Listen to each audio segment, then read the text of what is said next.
Bonsoir à tous. Je suis hyper heureuse d'être de retour ce soir à l'ESSEC. Ça fait à peu près 3 ans que je n'étais pas revenue. Et évidemment, ça fait ressurgir tout un tas de souvenirs. Je me souviens à l'époque, je vivais un rêve à demi éveillé. J'avais un amant, ni français, ni allemand. C'était ma cam à 2000%. C'était un Fauseux aux yeux merveilleusement bleus. Mais un jour que j'étais à rêvasser dans les locaux de la CC, à espérer tout excité voir passer mon bien-aimé, j'étais notifiée sur mon PC d'un message à haut niveau de priorité. En objet de ce mail, 4 mots comme un credo, c'était trop beau. Casse-toi, pauvre conne. Interloquée, ma curiosité éveillée, je n'ai pas pu m'en empêcher. J'ouvrais le mail et je lisais, ce qui se trouvait être un pamphlet.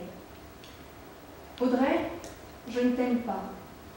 Mais c'est pire que ça, je ne te supporte pas. J'aime pas ta voix, je déteste ton poids, tes seins sont trop plats et même tes doigts, je les encadre pas. Évidemment que tu ne me plais pas. Rien ne m'enchante chez toi. Être avec toi, c'est un effroi. Comment j'ai pu, rien qu'un instant à tes côtés, m'imaginer, toucher ton corps, c'est bien trop gore. Rien qu'imaginer t'effleurer, ça me donne une putain de nausée. Roselyne Bachelot, un vieux cajot, un cachalot, ou même Bardot dans son tombeau, c'est toujours mieux que toi dans mon pieu. Et parlons de tes discussions, il n'y a pas plus bidon pour toucher le fond. Et puis tes indignations, c'est vraiment le pompon, c'est tellement con. Alors je te le dis sans remords, cette terreur, cette horreur, ce grand malheur d'être avec toi, moi ça me va pas, alors casse-toi.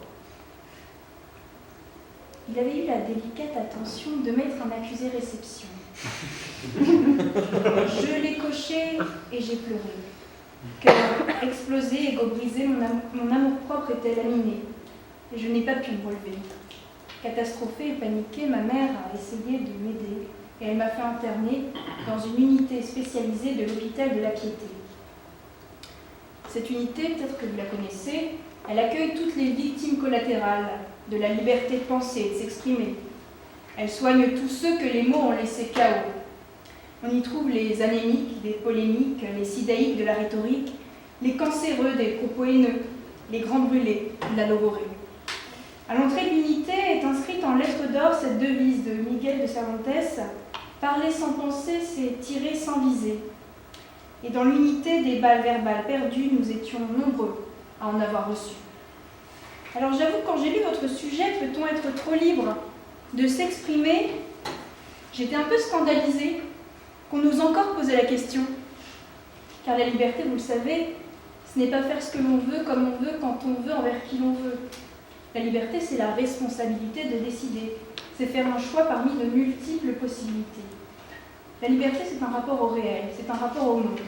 Être libre, c'est donc décider comment se positionner dans ce monde et en rapport avec les autres.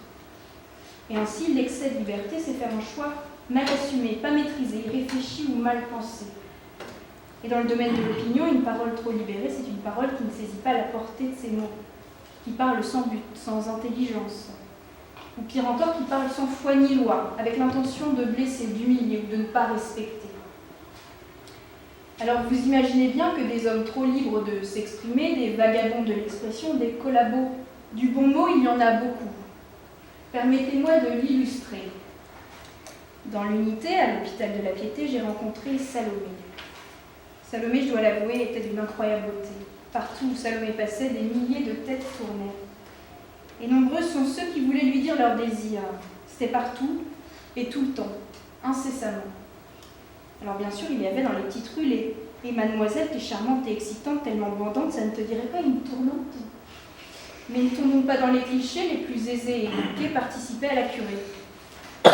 Dans son cabinet d'audit, manager et autres partenaires n'hésitaient pas autour d'un verre à parler crasse, bien dégueulasse. Alors Salomé s'en est tirée, grâce à l'unité, elle a appris à se protéger. Mais tous n'ont pas eu cette chance qu'est la résilience.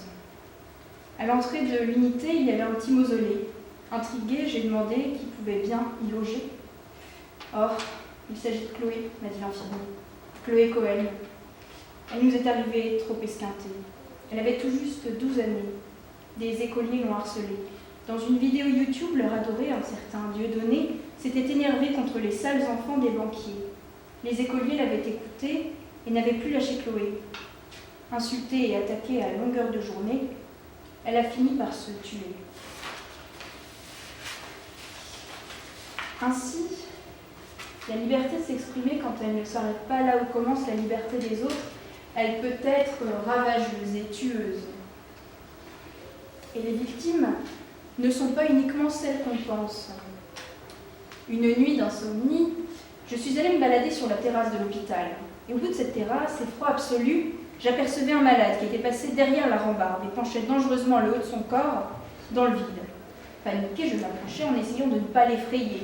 Hélas, son pied ripait, il trébuchait. Immédiatement, je réagissais, je le saisissais et j'essayais de le hisser. On a rejoué le Titanic. Il était Rose et j'étais Jack. Je l'ai fait passer du bon côté et encore tout plein d'émotions, il m'a donné son nom. Bonsoir, je m'appelle Jérôme, enchantée de vous rencontrer. Nous avons commencé à discuter. Je crois que Jérôme avait un peu perdu pied avec la réalité. Il vivait dans un demi-délire. Il m'expliquait qu'il avait été ministre du budget, mais qu'il avait fait une terrible erreur, qu'il regrettait. Un jour, dans la panique, il avait parlé trop vite. Il avait fait un aveu crasseux, les yeux dans les yeux. Tout le monde avait été déçu et il avait tout perdu.